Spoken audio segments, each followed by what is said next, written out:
Okay, happy Wednesday racing, bayang karerista. Shoutout lang tayo saglit. Happy racing kay Boss Ronnie Penino at shoutout na rin kay Boss Ronald Sosim at happy racing kay Boss Eddie Lim. Okay, so good luck sa inyo mga boss at Wednesday racing nga tayo, no? 7 karera. At start time natin is 5:30 ng hapon. Medyo may kahirapan yung lineup natin for today, no? So dagdag na lang kayo, may mga korsonada kayong dehado. Okay, so simulan na nga natin yung mga giya natin para sa araw ng Miyerkules, August 12. Race 1 tayo, start ng winner take all. 3-year-old and above maiden race, no? Non-placers. First choice na rin natin dito. First choice yung kalahok numero 2, Mahusay Hinduro, JMS Torque yung re-renta dyan. Medyo maganda naman yung preba nito sa distansyang 1,200 meters. So first choice natin yan. Second choice, kalahok numero 4, Point of Balance. Alison Pabilik naman yung sasakay dyan. At third choice natin yung kalahok numero 5 na si Little BT Boy. Okay, so sa race 1, first choice nga numero 2, Mahusay Hinduro. Second choice, kalahok numero 4, Point of Balance. At third choice nga natin, yung kalahok na numero 5 na si Little BT Boy. Okay, race number 2 tayo. Start ng pick 6. May carry over tayo dito, 721,000 plus, no? At 3-year-old and above maiden race placers. Distansya, 1,200 meters. Anybody's race to. First choice natin dito, yung kalahok numero 5 na si Last Rose of Summer. AR Villegas yung re-renta dyan from the Avalos stable. Medyo may kainaman din yung linyada nyan. So, first choice natin yan. Second choice, kalahok numero 6 na si Wicked Ways. PJ Eguse naman yung re-renta dyan. Medyo hindi lang kagandahan yung huling ikinilos nito. Pero tingin ko mag-i-improve yan, no? At mainam din yung linyada niyang kabayong yan. At third choice natin dito, yung kalahok numero 2 na si Malibu Mogray. Gagabayan naman ni Mark Angelo Alvarez. Okay, so sa race 2, first choice nga numero 5, Last Rose of Summer. Second choice numero 6, Wicked Ways. At third choice numero 2, Malibu Mogray. Okay, race 3 tayo, start ng pick 5. Class 3, 57 to 70 bracket. Distansya, 1,200 meters. Masa na naman anybody's race. First choice natin dito, yung kalahok numero 6 na si Imperatus, si Espare Jr. yung re-renta dyan. At medyo gumangin laban tingin ko, no? First choice natin yan, isang imported horse. Second choice, kalahok numero 1 na si Deep Dawn. Jan Alvin Guse naman yung sasakay dyan. At isang imported horse din. At third choice natin dito, yung kalahok numero 2 na si Got. Alam niya naman, dehado nanalo to nung last time, no? At medyo may kalakihan na kabayo to, isang imported horse din. Okay, so sa race number 3, first choice nga numero 6, Imperatus.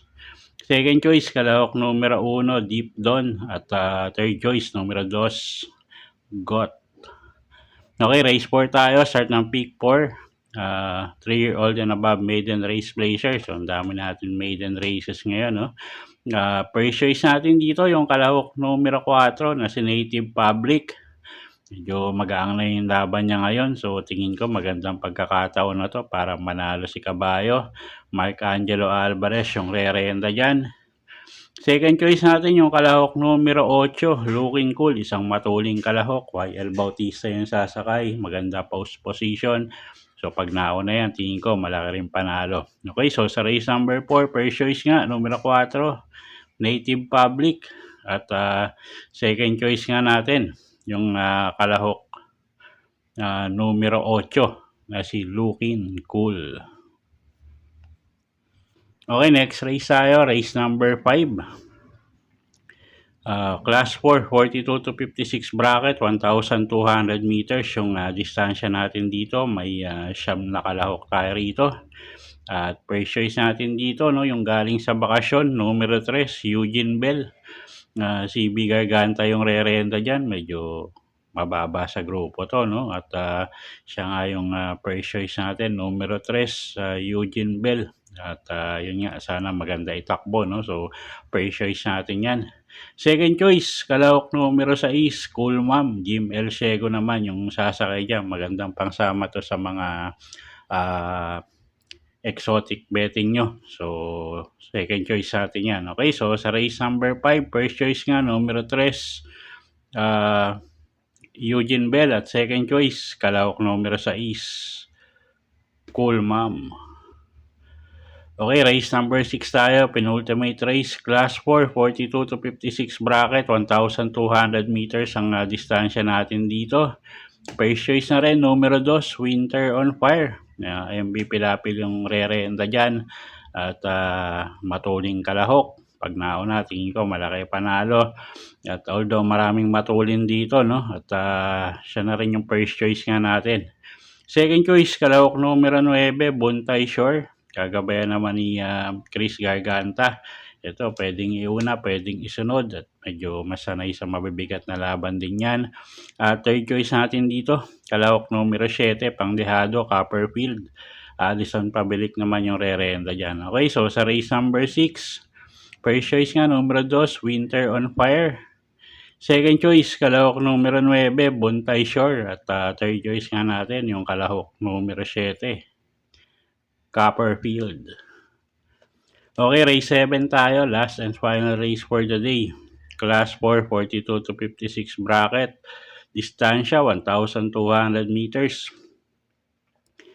Okay, first choice natin dito, yung kalahok numero 4, Stephanie. And silo na yung re-renta dyan. Masyado nang mababa sa grupo tong kabayong to, no? Kita nyo sila Golden Area na lang yung kalaban, sila Buhayang Bato. Pero anyway, siya na rin yung first choice nga natin, Stephanie. Second choice, kalahok numero 1, Nimbus Cloud. Isang imported horse din, JMS Torque naman yung re-renta dyan. At siya nga yung second choice natin. At kuha tayong third choice dito, yung kalahok numero 7 na si Spaghetting Pababa. Magagabayan naman yan ni Val Dilema. Okay, so sa race number 7, first choice nga, yung kalahok numero 4, Stephanie. Second choice, numero 1, Nimbus Cloud. At third choice, kalahok numero 7, Spaghetting Pababa. Okay, so yun po yung mga giya natin para sa araw ng Miyerkules, August 12, 2026. Sana po yung makatulong sa pagpili nyo ng mga tataya ang kabayo. Inuulit ko po, kayo pa rin po masusunod kung saan nyo itataya yung pinagpaguran yung pera. Good luck po at happy Wednesday racing, bayang karerista.